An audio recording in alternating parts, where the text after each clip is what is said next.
ഇന്ന് നമ്മുടെയൊക്കെ വീടുകളുടെ അവസ്ഥ ഏതാ?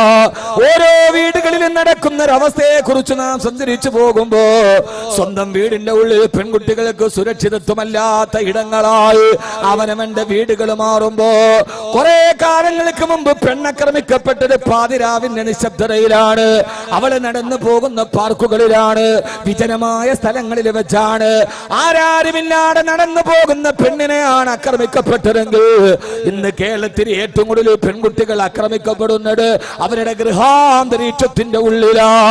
ആ ഗൃഹാന്തരീക്ഷത്തിൽ അവർ ആക്രമിക്കപ്പെടുന്നത് സ്വന്തം പിതാവിനാൽ, സ്വന്തം മുത്തച്ഛനാൽ, സ്വന്തം പിതാവിന്റെ പിതാവിനാൽ, സ്വന്തം മാതാവിന്റെ പിതാവിനാൽ ശരീരത്തിലേക്ക് കാമക്കൂത്തുകൾ നടത്തപ്പെടുന്ന ഒരവസ്ഥയിലേക്ക്, ബന്ധുക്കളാൽ പീഡിപ്പിക്കപ്പെടുന്ന അവസ്ഥയിലേക്ക് കേരളത്തിലെ പെൺകുട്ടികളുടെ കണക്കുകൾ അഭൂതമാർമൂലം വർദ്ധിച്ചു കൊണ്ടിരിക്കുമ്പോ ഒരു ഖുർആനിക പ്രബോധകൻ എന്ന രീതിയിൽ പറയാതിരിക്കാൻ തരമില്ല. തമിഴ്നാടിന്റെ അതിർത്തി നിന്ന് കടന്നു വരുന്ന വാളയാറ് ചുരങ്ങള് 6 മാസത്തിന്റെ ഉള്ളിൽ നൊന്തു പ്രസവിച്ചു മുലയൂട്ടി വളർത്തിയ തന്റെ പൊന്നു പെൺമക്കള്, 6ലും 7ലും പഠിക്കുന്ന പെൺകുട്ടികൾ ഒരു ചാൺ കയറിൽ തൂങ്ങിയാടുമ്പോ കൺമുമ്പിലിരുന്നു കൊണ്ട് തൂങ്ങിയാടി ഉറുമ്പുകൾ അരിച്ചു കറയുന്ന പൊന്നു പെൺമക്കളുടെ മൃതദേഹം അടിത്തട്ടിൽ വരിച്ചിട്ട് എന്റെ മക്കളെ കൊന്നവൻ ആരെന്ന് പരിതപിക്കുന്ന വാളയാറിലെ വീട്ടമ്മയുടെ കവിൽ തടത്തിലൂടെ തടം തല്ലിയാത്തൊടുക്കുന്ന കണ്ണുനീരിന്റെ മുമ്പ് ആ പെൺകുട്ടികളെ തകർത്തെറിഞ്ഞത് അവിടുത്തെ കള്ള് കച്ചവടക്കാരനല്ല, അവിടുത്തെ നൊട്ടോറിയസ് ക്രിമിനലുകളല്ല. എന്റെ പ്രിയപ്പെട്ട സഹോദരങ്ങളെ, ഒരു ചെറിയ ചുമരുകൾക്കുള്ളിൽ പെണ്ണു മുഴുവനും ആക്രമിക്കപ്പെടുമ്പോ 10ാം ക്ലാസ്സിൽ പഠിക്കുന്ന അല്ല 7ാം ക്ലാസ്സിൽ പഠിക്കുന്ന വിദ്യാർത്ഥിനികൾക്ക് പോകും അവരവരുടെ വീടിന്റെ ഉള്ളിൽ സുരക്ഷിതത്വം നഷ്ടപ്പെടുമ്പോ സ്വന്തം മകളെയും മകളുടെ മകളെയും നിരന്തരമായി ലൈംഗിക വൈകൃതങ്ങൾക്ക് ഇരയാക്കുന്ന മുത്തശ്ശന്റെ കഥ. 66 വയസ്സുകാരൻ അവന്റെ കാമപ്പേക്കൂത്തുകൾ നടത്തിയത് അവന്റെ സ്വന്തം മകളോട് ശാരീരിക ബന്ധം പുലർത്തുമ്പോ തന്നെ ആ മകളുടെ 2 മക്കളെ ലൈംഗിക വൈകൃതങ്ങൾക്ക് ഇരയാക്കുന്ന, സ്വന്തം മകളെ മലത്തിക്കടത്തി സ്വന്തം പിതാവ് മാനഭംഗം ചെയ്യുമ്പോ അതിന് നിശബ്ദമായി സഹായം ചെയ്തതാരാ?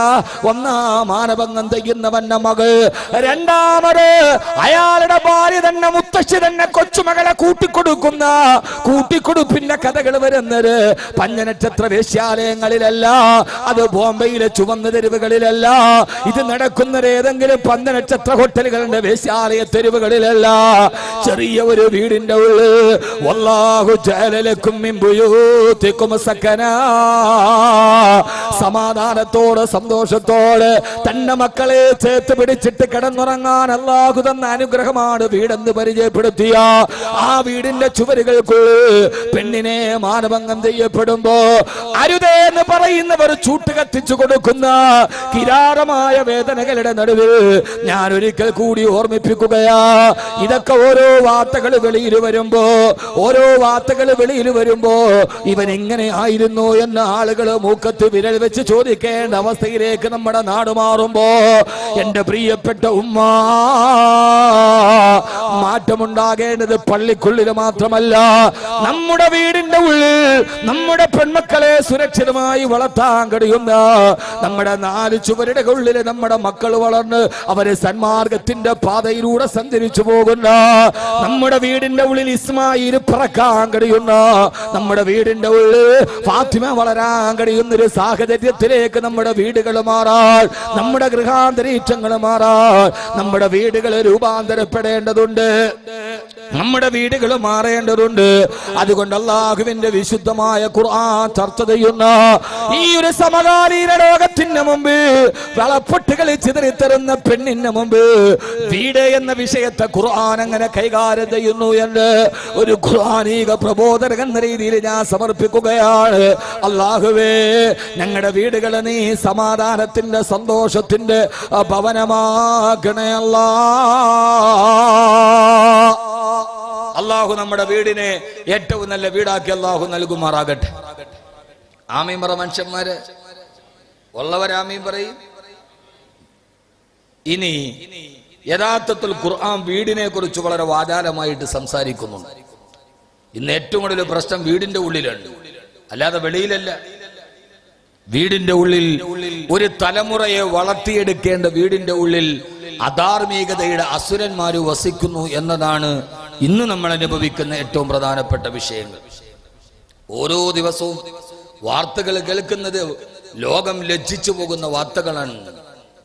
മകളുടെ മകളോട് ലൈംഗിക വൈകൃതം കാണിക്കുന്ന ഈ വൃദ്ധ ജരാനരകൾ ബാധിച്ചിട്ട് പോലും ജരാനരകൾ ബാധിച്ച് പക്വതയിലേക്ക് എത്തുന്ന കാലഘട്ടങ്ങളിൽ പെണ്ണിന്റെ കിളുന്ത ശരീരത്തോട് കാമം തോന്നുന്ന ഒരവസ്ഥയിലേക്ക് ലോകം മാറിപ്പോകുമ്പോ കുറുന്തോട്ടിക്ക് വാദം പിടിച്ചാൽ പിന്നെന്താ ചെയ്യുക?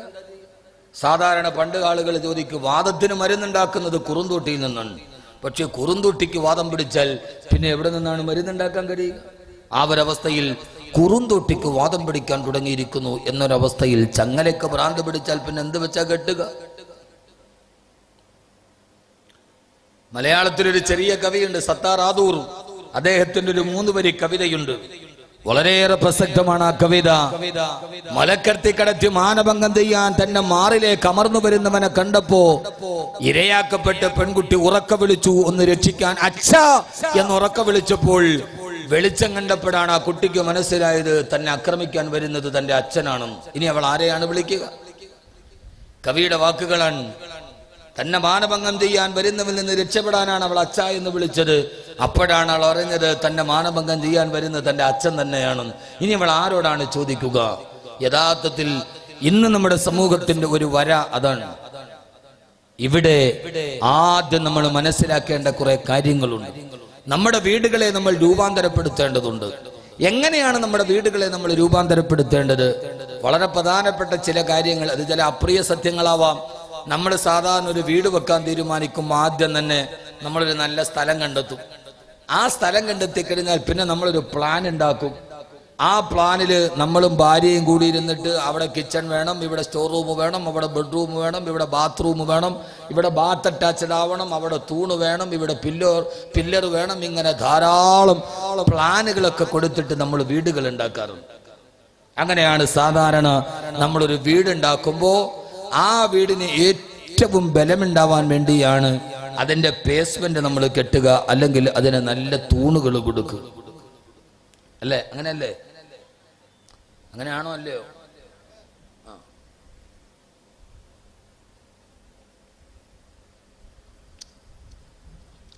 അങ്ങനെ നമ്മുടെ നാടുകളിലൊക്കെ ധാരാളം തൂണുകളൊക്കെ വെച്ചിട്ട് വീടുകൾ ഇപ്പോൾ വെക്കാറുണ്ട്. ഇപ്പോഴത്തെ വീടുകൾ എന്ന് പറഞ്ഞ പണ്ടത്തെ പോലെയല്ല. പണ്ട് എങ്ങനെയും ഒക്കെ ഒരു ചെറിയ തെങ്ങൊക്കെ മുറിച്ച് കഴിക്കോലൊക്കെ ഉണ്ടാക്കി 2 ഓടൊക്കെ ഇട്ട് എങ്ങനെയും ഒന്ന് കയറിക്കൂടിയാൽ മതി എന്ന അവസ്ഥയിൽ നിന്ന് ഇന്ന് വീട് എന്നത് നമുക്കെല്ലാവർക്കും, നമ്മൾ മാത്രമല്ല, ഒരാൾ മാത്രമല്ല, നമുക്കെല്ലാവർക്കും കുറച്ചുകൂടി വിശാലമായ ചിന്തകളിലേക്ക് വീടുകൾ മാറിയിട്ടുണ്ട്, വിശാലമായ സൗകര്യങ്ങളിലേക്ക്. ഇവിടെ അള്ളാഹുവിന്റെ വിശുദ്ധമായ ഖുർആൻ പറഞ്ഞ ഒരു ആയത്ത് ഞാൻ നിങ്ങൾക്ക് പരിചയപ്പെടുത്തി തരികയാണ്. നന്നായിട്ട് ചിന്തിക്കാൻ അള്ളാഹു തൗഫീക്ക് നൽകട്ടെ. ആമീൻ പറയും. ഇനി ആ വീട് വെക്കുന്നതിൽ എന്തെങ്കിലും അപാകതകൾ നമുക്ക് വന്നിട്ടുണ്ടെങ്കിൽ ഈ ആയത്തിലൂടെ നമ്മൾ അതങ്ങ് തിരുത്തണം. ഇനി ആ ഒരു അപാകത നമുക്ക് വരാൻ പാടില്ല. ഏതായാലും വെച്ചത് ഇടിച്ചു വിളിച്ച് കളയാൻ കഴിയില്ല. എന്നാൽ ഇതൊരു തിരിച്ചറിവായി മാറണം. അള്ളാഹുവിന്റെ വിശുദ്ധമായ ഖുർആൻ കഴിഞ്ഞ കാലങ്ങളിൽ ജീവിച്ചിരിക്കുകയും അള്ളാഹുവിന്റെ ശിക്ഷ ഏറ്റുവാങ്ങുകയും ചെയ്യുന്ന ഒരു സമൂഹത്തിന്റെ കഥ അള്ളാഹു പറയുന്നുണ്ട്. ആരാണവർ? നന്നായിട്ട് ചിന്തിക്കണം. ആരാണവർ? അല്ലാഹുവിന്റെ ഖുർആൻ പറയുകയാ, അലം തറ കൈഫ ഫഅല റബ്ബുക ബിആദ് ഇറമ ദാതിൽ ഇമാദ് അല്ലതീ ലം യുഖ്ലഖ മിഥ്ലുഹാ ഫിൽ ബിലാദ്. അള്ളാഹു ചോദിക്കുകയാണ്, നബി അലം തറ, അങ്ങ് കാണുന്നില്ല നബിയെ? അള്ളാന്റെ റസൂൽ ഇത് കണ്ടിട്ടില്ല. ഹബീബായ നബി തങ്ങൾ ജനിക്കുന്നതിന് എത്രയോ കാലം മുമ്പ്, നൂറ്റാണ്ടുകൾക്ക് മുമ്പ് നടന്ന ഒരു സംഭവത്തെ ചോദിക്കുകയാണ്. അലം തറ, അങ്ങ് കാണുന്നില്ലയോ നബിയെ? കൈഫ ഫഅല റബ്ബുക ബിആദ്. ആദ് ഗോത്രത്തെ അള്ളാഹു എങ്ങനെയാണ് കൈകാര്യം ചെയ്തതെന്ന്. ആദ് ഗോത്രം എന്ന് പറഞ്ഞാൽ ആരാണ്? ഇറമ. അവരെ ഇറമു ഭാഗത്ത് ജീവിച്ചിരുന്ന, ഇന്നത്തെ ഒമാനിന്റെ ഭാഗത്താണ് ഇറമ് എന്ന് പറയുന്ന പ്രദേശമുള്ളത്. ആ ഒമാനിന്റെ ഇറമു പ്രദേശത്ത് താമസിച്ചിരുന്ന ആദ് ഗോത്രത്തെ അള്ളാഹു നശിപ്പിച്ച കഥ എങ്ങേക്കറിയില്ല നബിയേ. എങ്ങനെ അള്ളാഹു ആദ് ഗോത്രത്തെ നശിപ്പിച്ചത് എങ്ങനെയാ? കൊന്നത്തെങ്ങുകളെക്കാൾ വലിപ്പമുണ്ടായിരുന്ന അതികായന്മാരായ ജനങ്ങളായിരുന്നു ആദ് ഗോത്രക്കാർ. അവരെ അള്ളാഹു നശിപ്പിച്ചത് എങ്ങനെയെന്നറിയോ? സഖറഹ അലൈഹിം സബ്അ ലയാലിൻ വസമാനിയത അയ്യാം. അള്ളാഹു പറയാ, സഹബലയാലിന് 7 രാത്രിയും 8 പകലും നീണ്ടു നിന്ന് പേമാരി തിമിർത്തു പെയ്തപ്പോ ആ തിമിർത്തു പെയ്ത പേമാരിയിൽ അവരുടെ വീടുകളെ കടപുടകെ തകർന്ന് തരിപ്പണമായി. ആ വലിയ അതികായ ജനതയെ ഞാൻ തകർത്തു കളഞ്ഞു നബിയേ. ആ വലിയൊരു ജനത തങ്ങളുടെ മരുപ്രദേശത്തും മരിച്ചു വീണ് കിടക്കുന്ന ഉപമ പറയുമ്പോ അള്ളാഹു പറയുന്നു നബിയേ, കന്നഹും അജാസു നഖിലിൻ ഹാവിയ ഫഹൽ തറാ ലഹും മിൻ ബഖിയാ.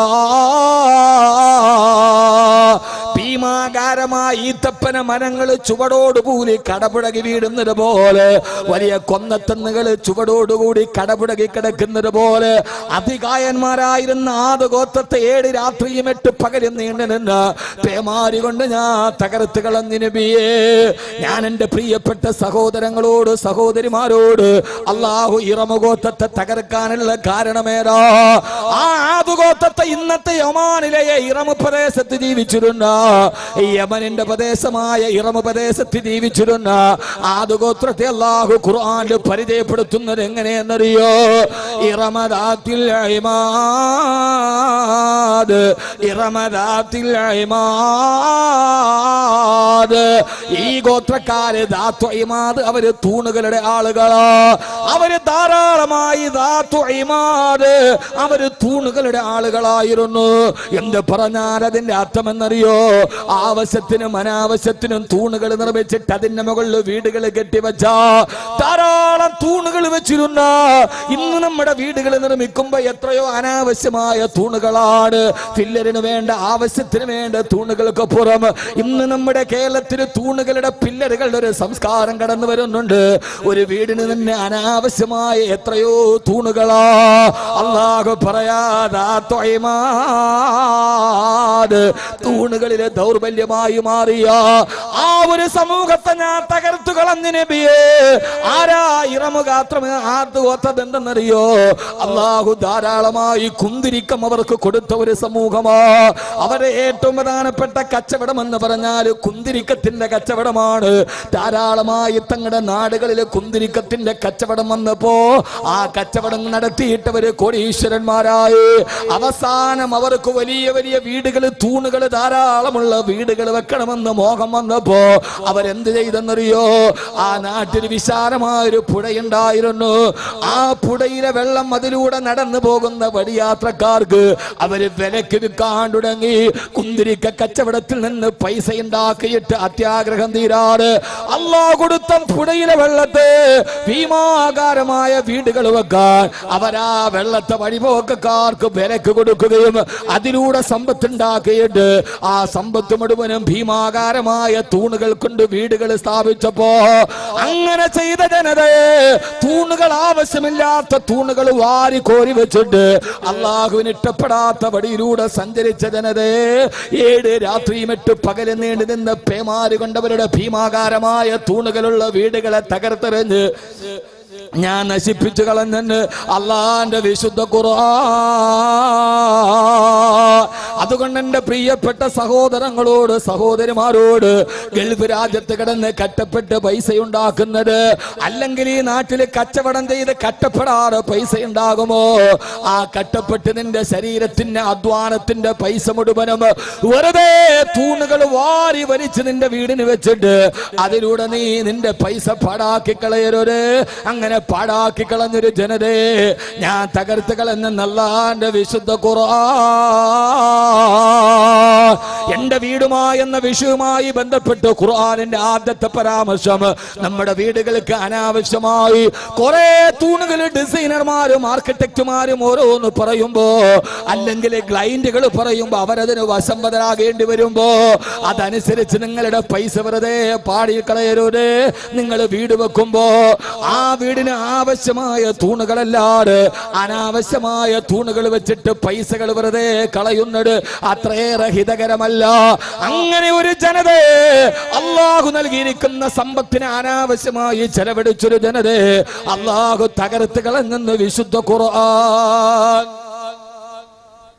അള്ളാഹു നമുക്ക് നല്ല ബോധം നൽകി അനുഗ്രഹിക്കട്ടെ. ആദ് ഗോത്രക്കാർ ഇറമദാത്തിൽ ഐമാദ്, അവര് തൂണുകളുടെ ആളുകളായിരുന്നു. ഇന്ന് നമ്മൾ പ്ലാൻ വെക്കുമ്പോൾ എത്ര തൂണുകൾ ആവശ്യമുള്ളത് പോട്ടെ, പില്ലറുകളൊക്കെ വേണം, അതിന് അടിത്തറ വേണം, ബലക്ഷ ഉണ്ടാവരുത്. പക്ഷെ അനാവശ്യമായി ഇന്ന് നമ്മുടെ വീടുകളൊക്കെ പഴയ സ്റ്റൈലുകൾ മാറി, ഒന്നുകിൽ കണ്ടംപററി ആയി അല്ലെങ്കിൽ ഊട്ടി വീടുകളായി. ശരി, അത്യാവശ്യത്തിന് സൗകര്യമുള്ള ഒരു വീടുകളൊക്കെ വേണം, കുഴപ്പമില്ല. ഞാൻ പറഞ്ഞത് അനാവശ്യമായി കുറെ തൂണുകൾ, അതെവിടെയാ വീടിന്റെ മേക്കൂരയിലാ പോയി തൊട്ട് വെക്കുക. സൺഷെയ്ഡിന് മാത്രം തൂണുകൾ വെക്കുന്ന ആളുകളുണ്ട്. അതൊരു ബലത്തിന് താങ്ങിന് വേണ്ടി കൊടുക്കുന്നതല്ല, താങ്ങിന് വേണ്ടി കൊടുക്കുന്ന പ്രശ്നമില്ല. അനാവശ്യമായി അള്ളാഹു നൽകിയ നാം അധ്വാനിച്ചുണ്ടാക്കുന്ന സമ്പത്തിനെ വെറുതെ ഇങ്ങനെ തൂണുകളിൽ കുടിച്ചിടാൻ പാടില്ല. അങ്ങനെ ജനതയെ ഞാൻ തകർത്ത് കളഞ്ഞെന്ന് വിശുദ്ധ ഖുർആൻ. ഇതാണ് ഖുർആൻ. അള്ളാഹു നമുക്ക് ബോധം തരട്ടെ. വീട് വെക്കുന്നതിനെ കുറിച്ച് പോലും നമ്മൾ ആദ്യം തന്നെ, അതുകൊണ്ട് ഇനി ആരും പൊളിച്ചു കളയാൻ നോക്കണ്ട. ഇനി വെക്കുമ്പോ ഈ അനാവശ്യമായി ആർക്കിടെക്റ്റുമാര് ചിലര് പറയും, ചില ക്ലൈന്റുകൾ പറയും ആർക്കിടെക്ട് പറയാൻ ആവശ്യമില്ല, എന്നാലും അവിടെ ഒരു തൂണ് വേണം. പിന്നെ ഈ പെണ്ണുങ്ങളും പറയും പണ്ട് ആണുങ്ങളാണ് വീടുകൾ ഉണ്ടാക്കിയിരുന്നത്. ഇന്ന് വീടുകളുടെ പുറകിലെ ഏറ്റവും പ്രധാനപ്പെട്ട അഭിപ്രായം പെണ്ണിൻ്റെതാണ്. അവള് നാടിന്റെ നാനാഭാഗത്ത് ഇങ്ങനെ നോക്കി നടന്ന് കാണണെല്ലാം കൊണ്ടുവന്ന് ഭർത്താവിനെ കൊണ്ട് പറയിപ്പിച്ച് സാധനം എടുക്കാൻ വേണ്ടി പോകുമ്പോഴും പെണ്ണു കൂടെ വരും, അവരും കൂടെ വരും. ഓരോരുത്തരെയും അഭിപ്രായം ഇങ്ങനെ പറഞ്ഞ് അവസാനം ഒരു 25 ലക്ഷത്തിൽ തുടങ്ങി വീട് അവസാനം തീരുമ്പോൾ ഒരു 75 ലക്ഷമായിട്ടുണ്ടാവും. എന്നാൽ അതിന്റെ സൗകര്യം വല്ലതും ഉണ്ടോ? ഇല്ലതാനും. എന്നാൽ പൈസ പോയത് എവിടെയാ? ഈ ഒടുക്കത്തെ തൂണ് വെച്ചിട്ടാണ് താൻ. ഒരാളുടെ വീടിന്റെ കുറെ തൂണുകൾ ഉണ്ടായിട്ട് കാര്യമില്ല. ഒരു വീടിന്റെ യഥാർത്ഥ ബലപ്പെടുത്തേണ്ട ഒരു തൂണുണ്ട്. ആ തൂണിനെ നമ്മളൊട്ട് ബലപ്പെടുത്താറുമില്ല. കാരണം ആ ബലപ്പെടുത്തേണ്ട തൂണിനെ ബലപ്പെടുത്താൻ നമ്മളൊട്ട് ശ്രദ്ധിക്കാറുമില്ല. ഏറ്റവും ബലപ്പെടുത്തേണ്ട തൂൺ ഹബീബായ നബി മുഹമ്മദ് മുസ്തഫ, ഉറക്കെ ആദരവായ പ്രവാചകൻ നബി മുഹമ്മദ് മുസ്തഫ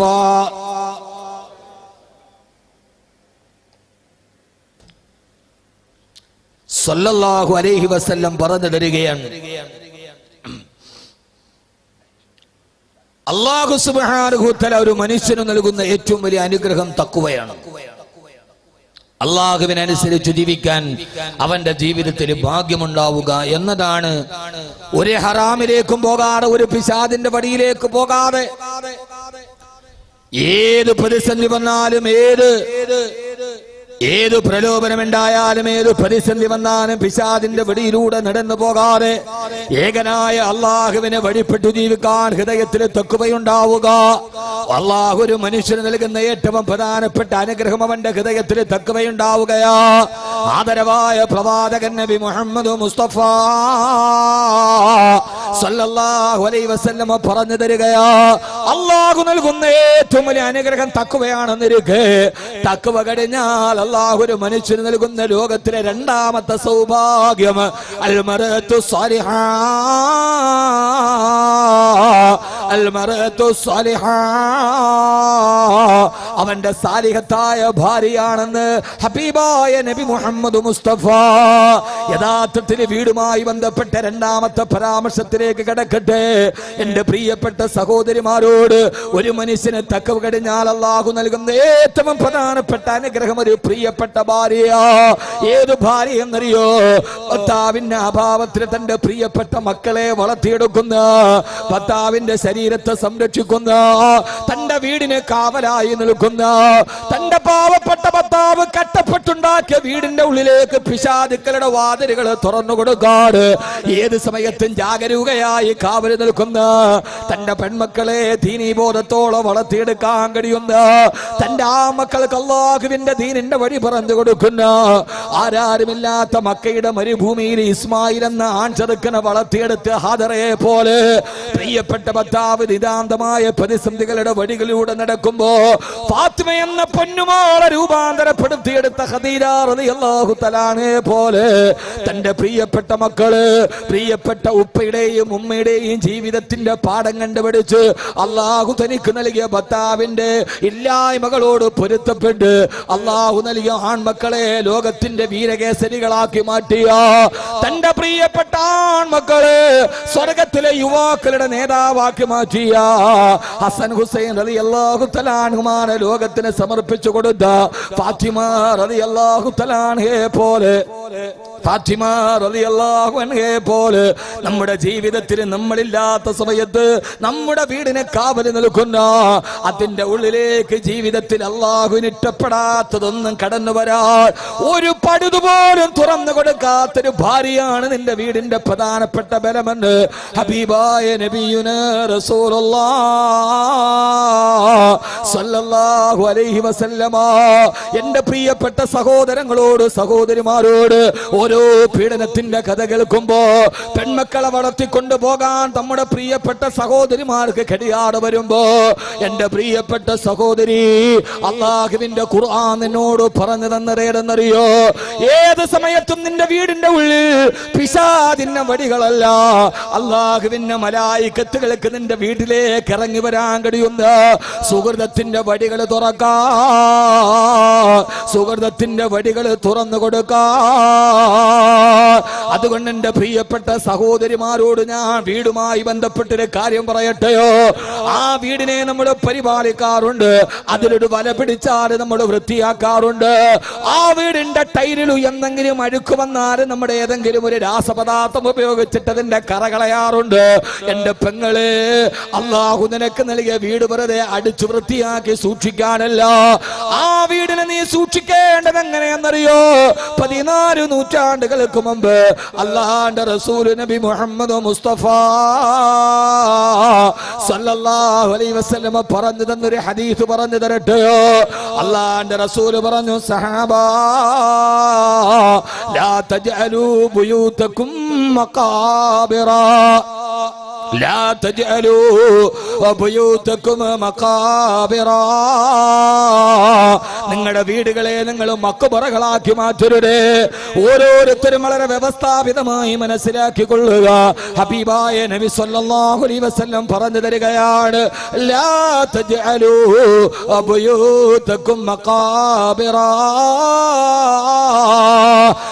വീടുകളെ നിങ്ങൾ മക്ബറകൾ പോലെ ആക്കരുത് ശ്മശാനത്തെ പോലെ നിങ്ങളുടെ വീടുകളായി മാറരുത് നമ്മൾ ശ്മശാനത്തിൽ പോയാൽ എപ്പോഴും നിശബ്ദതയാണ് അവിടെ ആരും മിണ്ടാറില്ല അവിടെ ആരും സംസാരിക്കാറില്ല മണ്ണിന്റെ അടിയിലും മൃതദേഹങ്ങൾ കുടിച്ചിടപ്പെട്ടതുപോലെ ശ്മശാനങ്ങൾ നിശബ്ദമായി കിടക്കുന്നത് പോലെ നിങ്ങളുടെ വീടുകൾ നിശബ്ദമാവരുത് ഒരു സമയത്തും നിങ്ങളുടെ വീട്ടിൽ നിശബ്ദമാവാൻ പാടില്ല എന്നിട്ട് അല്ലാഹുവിന്റെ റസൂൽ പറയാ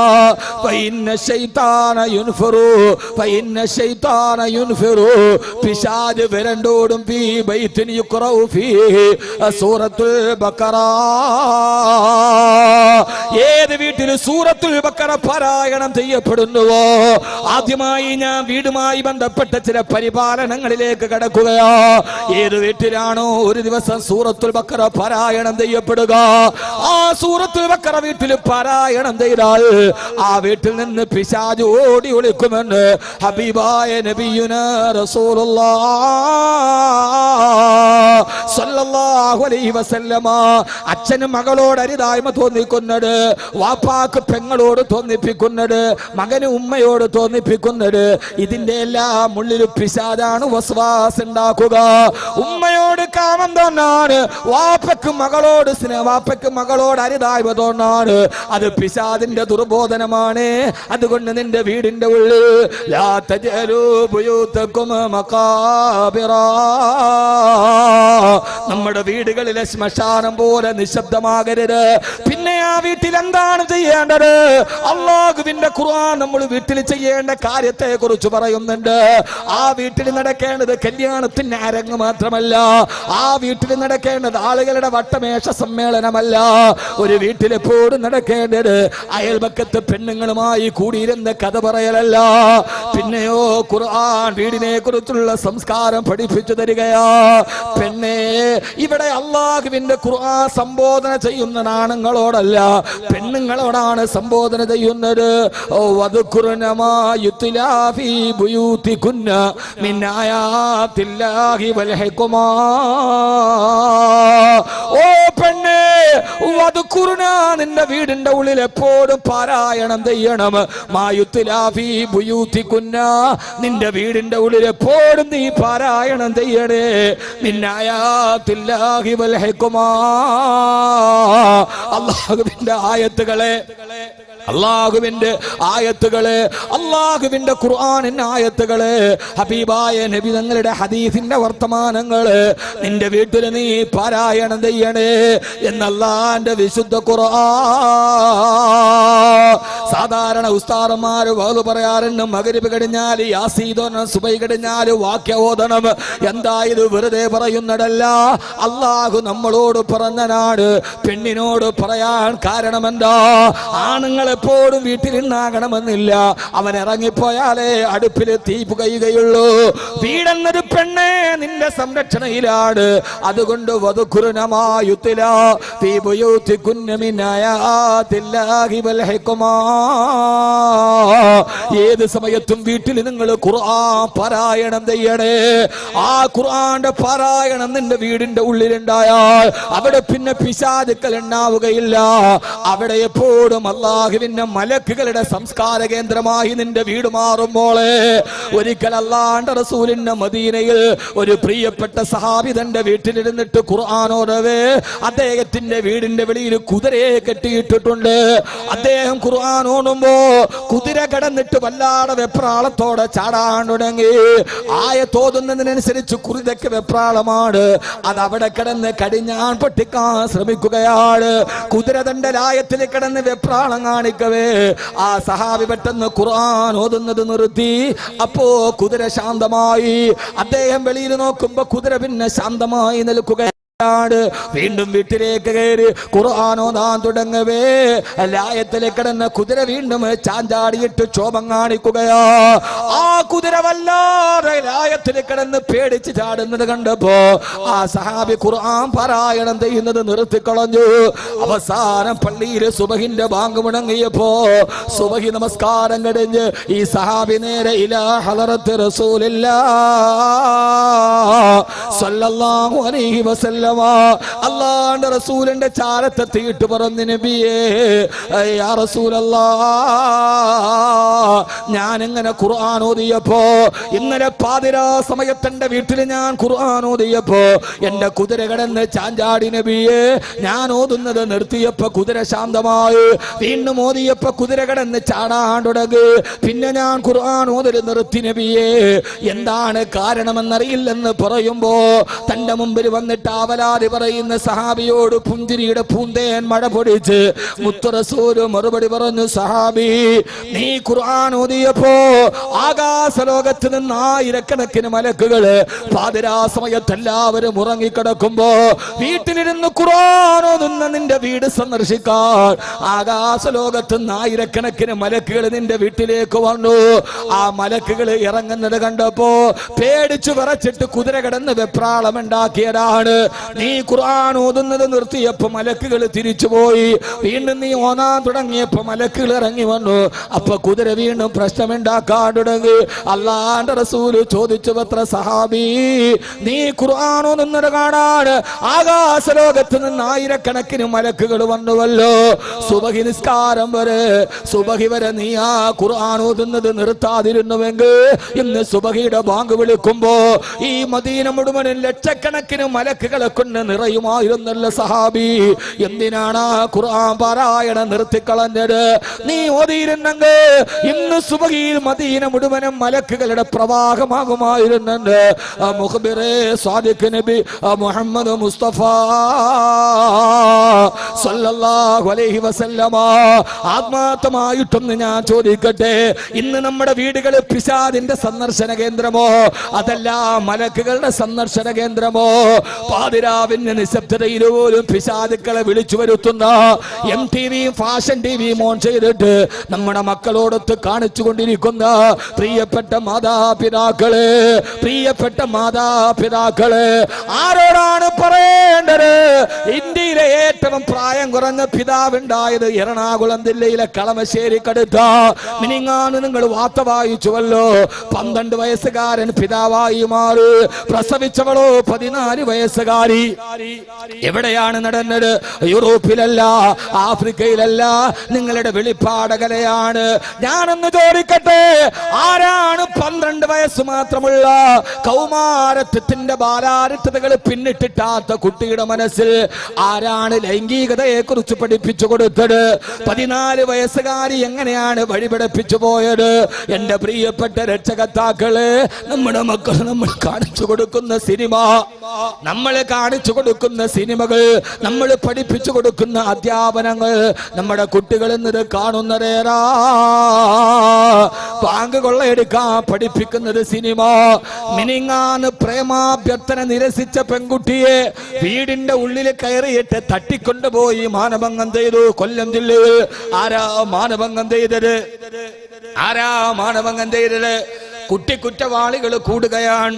ഞാൻ വ്യക്തമായി നിങ്ങളോട് ഓർമ്മിപ്പിക്കുകയാണ്, കുട്ടിക്കുറ്റവാളികൾ കൂടുകയാണ്. ഡൽഹിയിൽ നട്ടുച്ച നേരത്ത് നടന്നു പോയ പെണ്ണിനെ കടന്നു പിടിച്ചു മാനഭംഗം ചെയ്തത് കുട്ടിക്കുറ്റവാളിയാണെന്നാണ് കോടതി വിലയിരുത്തിയത്. ആരാണ് ഈ കുട്ടികളുടെ മനസ്സിൽ ഈ ലൈംഗികത പഠിപ്പിച്ചു കൊടുത്തതാരാ?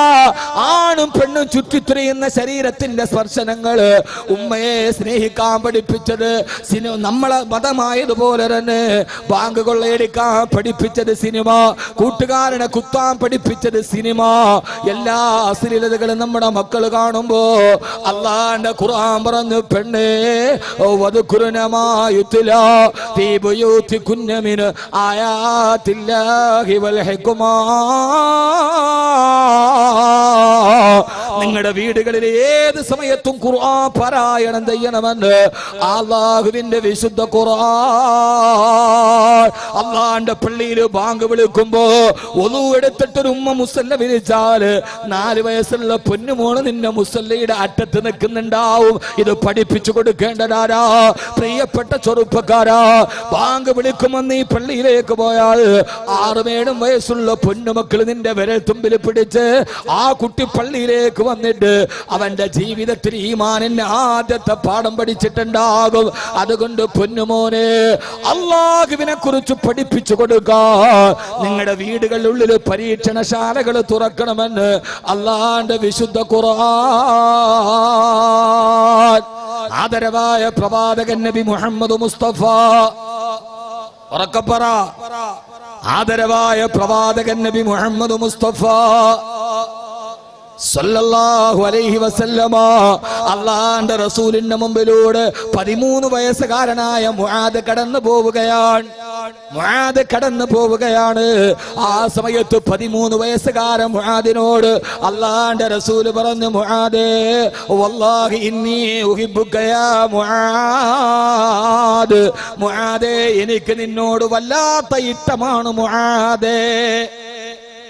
13 വയസ്സുകാരനോട് മുത്ത് റസൂൽ പറഞ്ഞു, മുആദേ, എനിക്ക് നിന്നോട് വല്ലാത്ത സ്നേഹമാണ് മുആദേ. അത് കേട്ട മുആദ് റളിയല്ലാഹു അൻഹു 13 വയസ്സ് പ്രായമാണ്. ആ മുആദ് പറഞ്ഞു, നബിയേ, ഓ വല്ലാഹി ഇന്നി ഉഹിബ്ബുക യാ റസൂലല്ലാഹ്, എനിക്ക് അങ്ങയോടും വലിയ ഇഷ്ടമാണ് നബിയേ. 13 വയസ്സുകാരനോട് മദീനയിൽ വെച്ച് കണ്ടപ്പോ റസൂലുള്ളാഹി സ്വല്ലല്ലാഹി അലൈഹി വസല്ലം പറഞ്ഞു, മുആദേ, എനിക്ക് നിന്നോട് ഭയങ്കര ഇഷ്ടമാണ്. എത്ര വയസ്സുണ്ട്? നിങ്ങളിരുന്ന് ഉറങ്ങുകയാണ്. നിങ്ങൾ ഉറങ്ങിയാൽ ഞാൻ എൻ്റെ വാത് നിർത്തും. നിങ്ങൾ ഉറങ്ങുകയാണോ? ഉറങ്ങാത്തവരൊക്കെ ഒന്ന് കൈപൊക്കി നോക്കട്ടെ. അപ്പൊ ആരും ഉറങ്ങിയിട്ടില്ല, താത്തിയിട്ട്. അപ്പൊ മുആദ് പറഞ്ഞു, നബിയെ, ചൂട് പടച്ചോനെ, അകത്തും ചൂടാണ്, പുറത്തും ചൂടാണ്. മക്കളെ ഇനി എവിടെ കൊണ്ടുപോയിട്ട് വളർത്തുന്നറിയില്ല. പൂപ്പാനെ ഏൽപ്പിച്ചിട്ട് എല്ലാം ഞാൻ പറയുക, നമ്മൾ കേൾക്കുന്ന വാർത്തകളൊക്കെ വെച്ച് നോക്കുമ്പോൾ നമ്മുടെ ജീവിതം പെടയാണ്. എന്ത് ചെയ്യണമെന്നറിയാത്തൊരവസ്ഥയിലേക്ക് നമ്മൾ മാറുകയാണ്. അപ്പൊ ഇനി ഒരൊറ്റ വിഷയം, നമ്മുടെ വീടിന്റെ ഉൾത്തളങ്ങൾ നന്നാവുക എന്നത് മാത്രമേ ഉള്ളൂ, വേറൊരു പോംവഴിയില്ല. നമ്മുടെ വീടിനെ ഖുർആൻ പറയുന്ന അവസ്ഥയിലേക്ക് പരിവർത്തിപ്പിക്കുക. നമുക്കുള്ള മക്കളുടെ ആദ്യത്തെ മദ്രസ വീടാണ്. അല്ലാഹു സുബ്ഹാനഹു വ തആല നമുക്കത് തൗഫീക്ക് നൽകി അനുഗ്രഹിക്കുമാറാകട്ടെ.